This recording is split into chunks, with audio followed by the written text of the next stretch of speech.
I am really happy to welcome back to Leeds Trinity, kind of virtually, Noa Hoffman, who is one of our MA journalism graduates and has had something of a kind of meteoric rise in her career since leaving us, which I can't believe it was like only just about a year ago, Noa. Yeah, I would say it wasn't the last cohort, the one before that. Right, yes, so it was, you finished just over a year ago. You finished your studies just over a year ago, didn't you? So, and your career has absolutely taken off since then. So, we really wanted to hear from you, first of all, as political reporter at The Sun, what a lobby reporter is and does, really. What's a kind of typical day for you? Sure, is there any way I can, because before I was able to see the audience on my screen, but now I can't see them. Is there any way I can see them again? Oh, there we go. Yeah. That's fair enough. Thank you. So what is the lobby reporter? That is a great question. So the lobby is the group of journalists who work in Parliament reporting on politics. So we all have special passes that allow us access to the parliamentary estate, so the Palace of Westminster, and that's where all of our offices are. So all of the big broadcasters like Sky News, ITV, the BBC, all of the big papers, so The Sun, Daily Mail, Guardian, The Mirror, we all have seats in Parliament in what's called the press gallery, and that's where we sit and work every day. And we also have access to something called lobby briefings. So twice a day, sort of Monday to Friday, most of the time, we get to sort of grill Rishi Sunak's spokesperson, or the spokesperson for whoever is the Prime Minister at the time, which has been a few lately. And we get to sort of ask them questions and then report back what their takes are on the different sort of topics of the day. So that's what the lobby is. It's a really big privilege to be a part of it, and it's a big responsibility because we have to work really hard to get great stories to report to the world and to hold politicians to account, but it's also a lot of fun. Yeah, I can see you really are passionate about your job. So let's talk about the last few months, which have been absolutely incredible in news terms and journalism terms, haven't they? So you've seen a change you've seen 3 prime ministers. You've seen the death of a monarch that, the only monarch that most of us have really known through our lives. So how has that been? Because it's kind of history in the making, isn't it? Yeah, it is. And it's a bit weird because my career has not been super long. I've only been in the lobby for almost a year now. But that entire year has been so eventful and it's been so dramatic and so action-packed. So a lot of the sort of older reporters who have been in the lobby a lot longer say to the younger ones, like, it's not normally like this, it's not normally like this. But it's been so crazy and such a whirlwind for so long that I've kind of got used to Westminster being a very, very action-packed, dramatic place, which I guess it also is in other times as well, such as the Brexit years. There's lots of turmoil and lots of stories coming out of that period as well.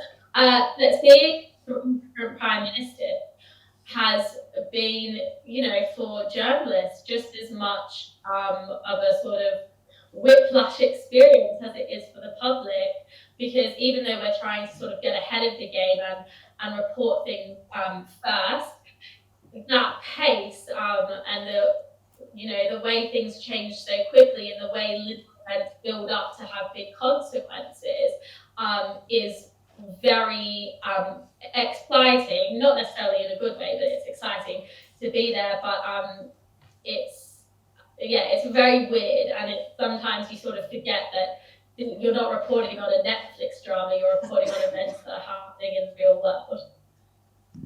Yeah, I mean, it has been quite unbelievable. I think I heard, as somebody said, it's like we're living in unprecedented times. It would just be quite nice to have a bit of precedented for a change, like a bit of stability. But so you played this major role, really, in one of the changes of Prime Minister, in terms of the fall of Boris Johnson, really, with your scoop on the then Deputy Chief Whip, Chris Pincher, who was exposed as having groped a couple of male colleagues.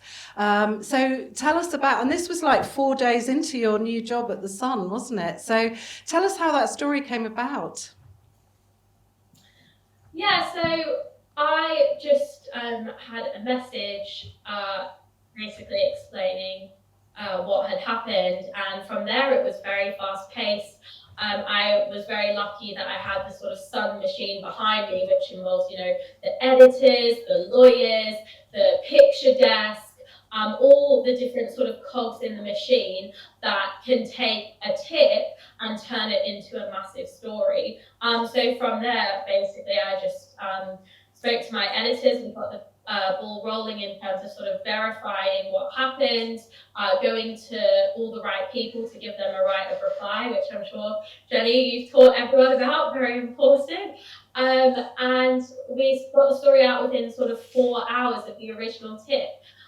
Now, often we will get sent what sounds like big tips, and we'll act on them, and they end up going nowhere, either because we're not able to sort of double source them or verify them, or some of the information was wrong, or there are sort of legal hurdles. But in this case, the story was very accurate, the tip was very accurate, and so we were able to get to a place where we could put it out to the public as quickly as possible. And then obviously events unfolded, didn't they? I mean, how were you feeling during all of this, Noa? So at the time, I was just focused on sort of getting a big story out there. I wasn't thinking of the long-term consequences. And to be very clear, this story didn't bring down Boris Johnson. It was sort of one domino in a big line of sort of scandals and different events that resulted in his downfall, such as Partygate, some other stories about the Deputy Chief Whip that came out from the BBC from my friend Ione Wells. So there was a whole range of stories that sort of contributed to this. But I suppose when it did have this big impact, and I think because of the nature of the story, because it involved sexual conduct and then further allegations of really sort of nasty behaviour, watching that play out was a pretty surreal experience, and it just goes to show, it showed me and it goes to show in general the huge impact that journalists and journalism has on politics and on the country as a whole.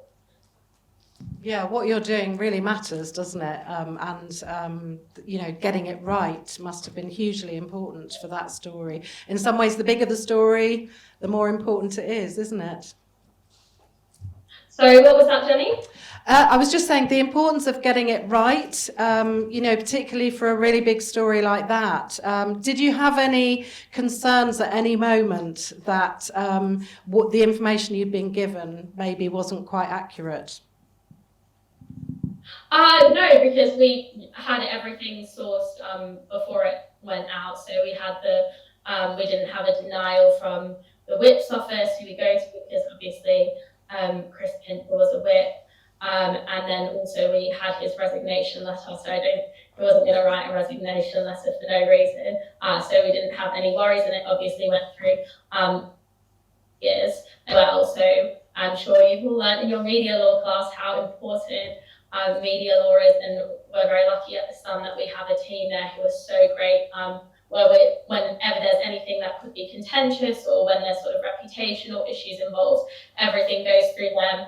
And once we get the thumbs up from all the various different layers in the team that ends with a story, we were good to go. No worries. And I mean, you've kind of yourself been caught up in a bit of a media whirlwind since then yourself, haven't you, Noa? You know, you've been on Newsnight, you've been on Andrew Neil's show, Piers Morgan, LBC, all of these top kind of media outlets, really. So how has that been for you?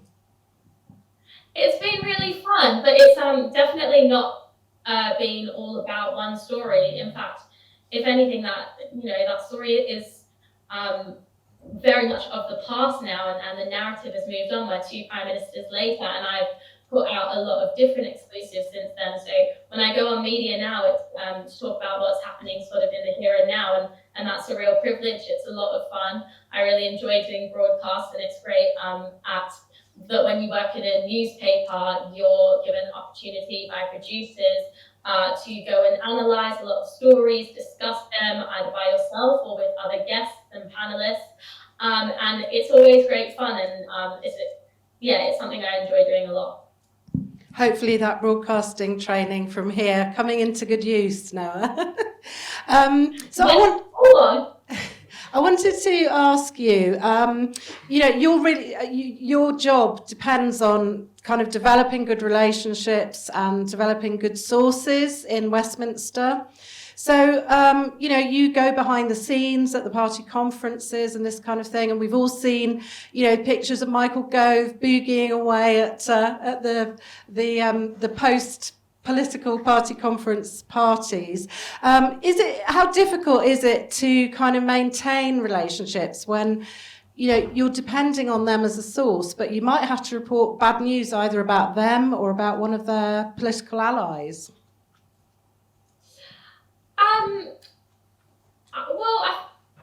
Politicians know that if they do something that's in the public interest, even if it's a negative thing, that reporters have a responsibility to disseminate that information. But I mean, most of the time, and I know, but when you read the news, it might not seem like that, but most of the time, MPs are well behaved, and they are just trying their hardest to deliver for their constituents, even if they have different ideas about how that's going to happen.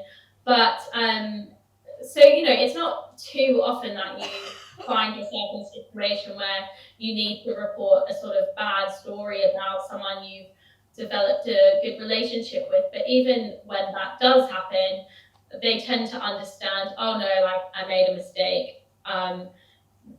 This is going to come out in the media, and maybe if anyone's going to give me a fair shot and allow me to properly give my side of the story, it will be someone that I know, that I've met before. So it's not really difficult, because it doesn't happen too often that you have to sort of report really bad news about someone that you're best mates with, for instance. That doesn't tend to happen, and you don't tend to be best mates with politicians either. That sounds a good plan. Noa, you were one of the hardest working students I've known. You practically had a career before you'd even completed your studies and even came to us. You worked for the Scotsman, you worked for Edinburgh News, the Tab. You had a job here in Harrogate as reporter while you were still doing your masters with us. But did you always want to be a political reporter? Was that your goal? Well, I wanted to be a journalist when I figured out that I probably couldn't be Beyonce because I couldn't sing. So then I decided I really liked the news, so I'm going to go down that route. But I didn't necessarily know that politics would be the sort of specific area of journalism I was going into, and I discovered a love of politics when I went to university, when I did my undergraduate degree and wrote for the Tab, and then spent summer as a council reporter. And even though it's a much sort of lower tier of politics than, say, being an MP, it is so important, and you've experienced, let me tell you, just as much drama in council politics as you do in Westminster. So that really allowed me to develop an interest and a passion, and once I decided that was the area I wanted to go into, I did absolutely everything in my power to make sure that would happen. And what is the biggest challenge about the job, would you say? There's a lot of pressure, especially when you work in such a sort of elite team. So, The Sun is one of the biggest newspapers in the country. My boss and our political editor, Harry Cole, is one of the best journalist in the UK. He gets incredible stories, as do all the other members of my team. And so being able to keep up with that can be very stressful, because, you know, it's not every day, and it's a good thing that it's not every day that a story like Chris Pincher takes place, because otherwise that would be a sort of very sad indictment about the state of the country. So that's a good thing. But, you know, trying to get the best tips and trying to get the biggest stories out there, and to do it frequently and to be constant and consistent, that is difficult, and it takes a lot of work, and it doesn't always happen as well. So, you know, once you get a good story out, it's all great, but the news cycle is 24 hours. So within sort of a few hours, if it's a more small story, or a few days, if it's a big story, the narrative has moved on and you've got to get ahead of the game again. And that constant need to sort of be first and get ahead is a lot of pressure, and it is very difficult. It sounds like you've got quite good support from your team. We were hearing from a guest earlier this week that, you know, a number of years ago, life was quite difficult for a female journalist at the Red Tops in particular. So do you think that has improved from your perspective as a female journalist? And what's it like on social media? So I can't speak for what it was like a few years ago, because obviously I wasn't there. In terms of my own team at the moment, they are fantastic. They're so supportive. And the lobby is a very competitive place, but at the same time, everyone is always really happy for you and and I'm always really happy for colleagues when they get good stories out. People celebrate each other's successes rather than sort of be bitter about it, which is great, and I know can't be said for all workplaces. So the Sun is a very sort of collegiate, cooperative, exciting and challenging place to work, in the sense that even though everyone, you know, is really sort of cooperative and helpful, everyone always wants to do their best as well. And that's a good thing, but, you know, it can be difficult to always be on your top game. In terms of being a woman in the lobby, that definitely comes with its challenges, because sadly we still live in a very sexist society. So you have to deal with things like people just assuming that because you're a woman, because you're young, you're just, you know, incompetent or maybe a bit stupid. That can be annoying and patronizing. And that's not from the lobby, that's usually from sort of maybe politicians or people within the sort of wider Westminster ecosystem. You know, I hope that improves, but it is something that I and other women have to put up with every day. And that is very frustrating and sad. And I think and hope that things will get better, and they are getting better every day. Social media is a bit of a nightmare, but because, you know, we're human, we make mistakes. If I sort of get a tiny thing wrong in a story that, or if I sort of say something that people don't like, I will come under bombardment from trolls, which is obviously not fun, but at the same time, it really doesn't faze me anymore like it did at first. And honestly, I just blocked them all. So I think I've blocked, I must have like 1,000 accounts that I've blocked now. Get a lot of hurtful. So all these different layers to my personality mean that it can be very, to sort of who I am, mean that social media can be a tough place. But it's also a great place as well. It's where you promote your work, it's where you can sort of network, and it's crucial to journalism. So, you know, it's a mixed bag. Yeah, definitely. So that's kind of one side of the coin, the challenge of the job. The other side of the coin is, as I say, you clearly absolutely love it. Can you put your finger on what makes you get up in the mornings as a lobby reporter? So for me, it's the love of the job. So my job, and I don't know masses of people who can say that their job is their hobby. My job is what, you know, makes me happy. It's what gets me up in the morning, along with, you know, all the other good things in life. But I have fun at work. I want to do well at work. I'm a very ambitious person, so I'm always, you know, wanting to go out and find good things to report on, and that does not always happen by any stretch. There can be, you know, a period of days, a period of weeks where you don't get anything amazing. That's really normal, but you just got to keep going. And I think one thing that's so great about this job is that it's very social. You spend a lot of time building relationships, meeting very, very cool people, very powerful people, which can sometimes be scary. But there aren't a lot of people who can say that they do that. So getting up every day is so exciting because I'm doing what I love and what sort of brings me happiness. Fabulous. Well, look, I'm going to open it up to the floor, but before I do, I've got to ask you about Matt Hancock on I'm a Celebrity. What do you think? What are his chances? Yes, so that was a Sun exclusive. So Harry Cole, our political editor, got that story. And he was actually doing some interviews in the morning because he's just got a book that has come out about Liz Truss and about her rise and her subsequent massive fall. And he sort of went into one interview, and in the space of that and another one, got out this massive story that Matt Hancock was going into the jungle. It's a great story, but in terms of what I think of Matt Hancock doing it, I think it's quite terrible, to be honest, and kind of tragic. He should be focusing on constituents, and I'm not surprised that the whip was withdrawn at all. But, he's made his decision, so let's now watch him eat kangaroo penis.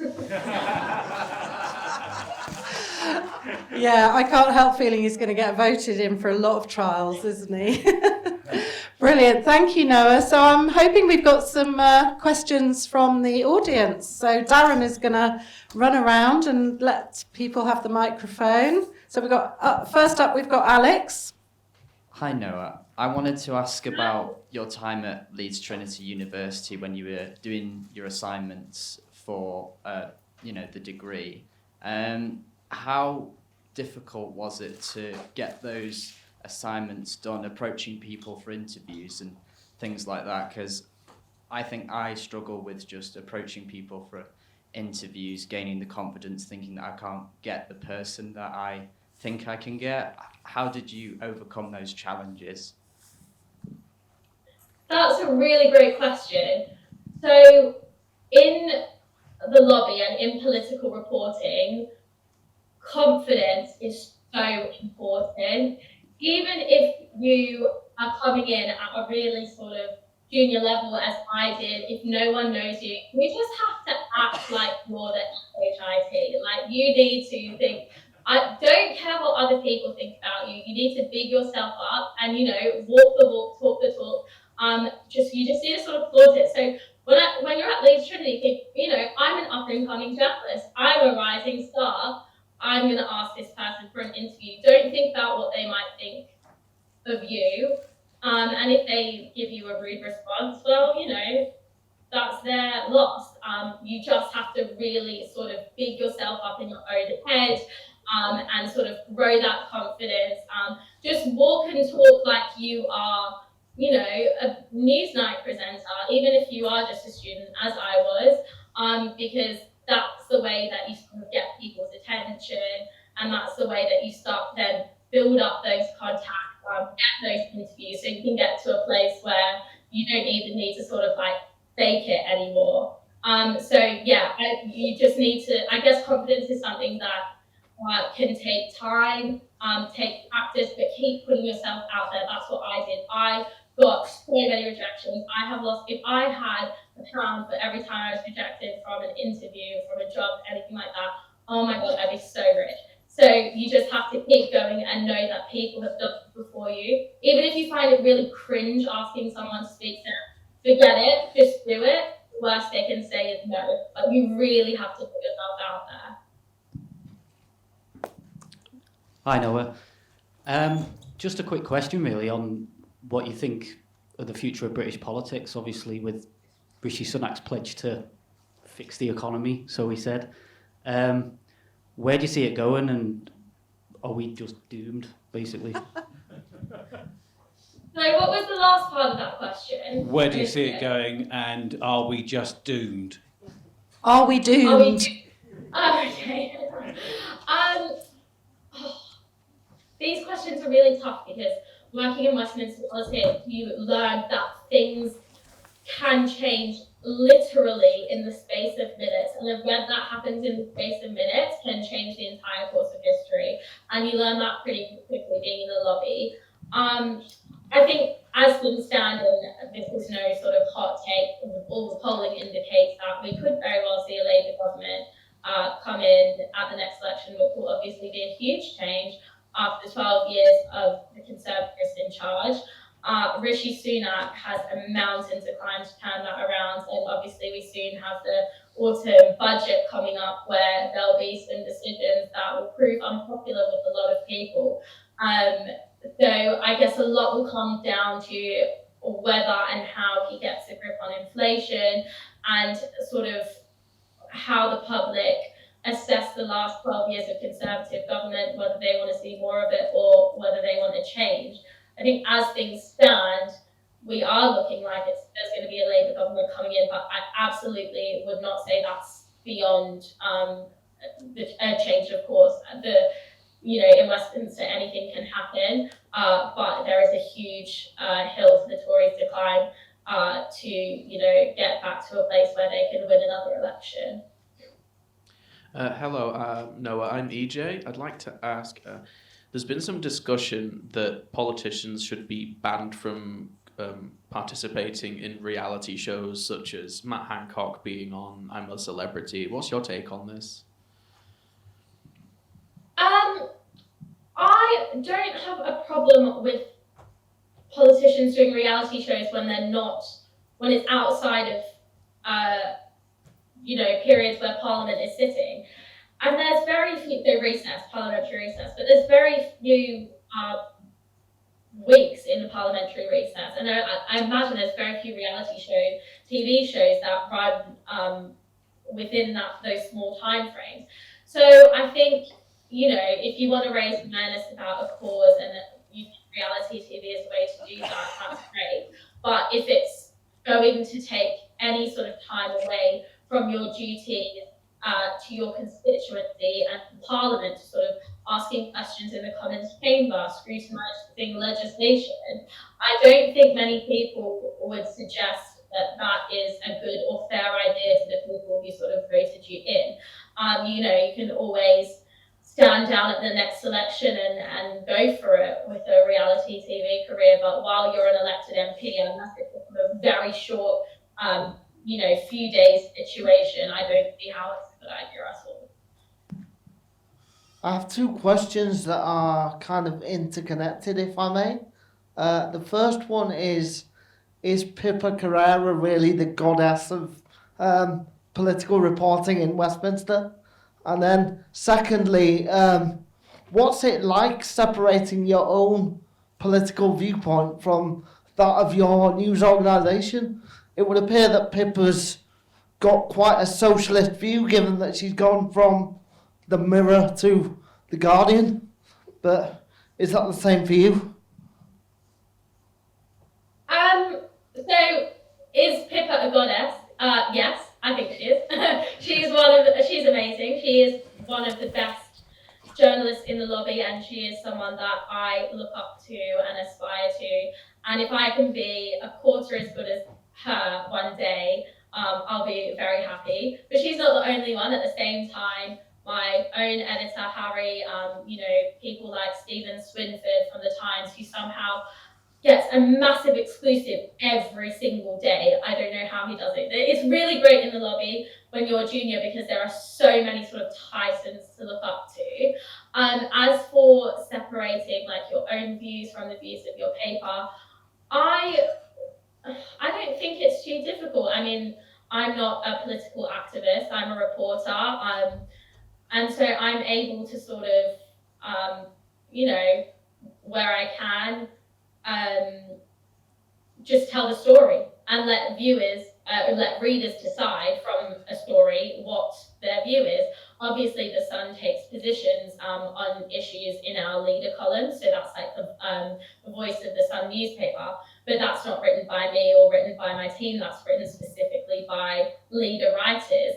So you just, you need to, when you work in news, if you're not coming at it as an activist, just sort of put them aside and tell the story and let readers make up their own minds. I think one issue I really struggle with, for instance, is that I believe that women should have the right to have an abortion if they want to, and so sometimes I really find it difficult to hide that when that's an issue. But again, you just have to tell both sides of the story and let readers make up their own minds. Okay, well, we're going to bring Catherine Blair in for a final question, Noah. Hello. Hello. I'm just wondering when you're going to come back to your natural home of television. My natural home television. Well, Catherine, I'm doing a lot of TV at the moment, which I'm really enjoying. So that's nice. I think a nice thing about working for a paper is that you can experience all forms of sort of broadcast media, from podcast to broadcast to radio, to TV to radio. Whereas if you work for one of them, you're usually contracted to only sort of speak to that broadcast outlet. But I am really enjoying doing TV at the moment, and I'm doing a lot of it. You're doing well. Well done. Thank you. Fabulous. Okay, well, Noah, thank you so much. You've been very honest and you've given us some terrific insights there and lots of inspiration, I think, as well. So can we give a very warm thanks for Noa Hoffman? Thank you, Noah. Thanks, Noah. See you soon.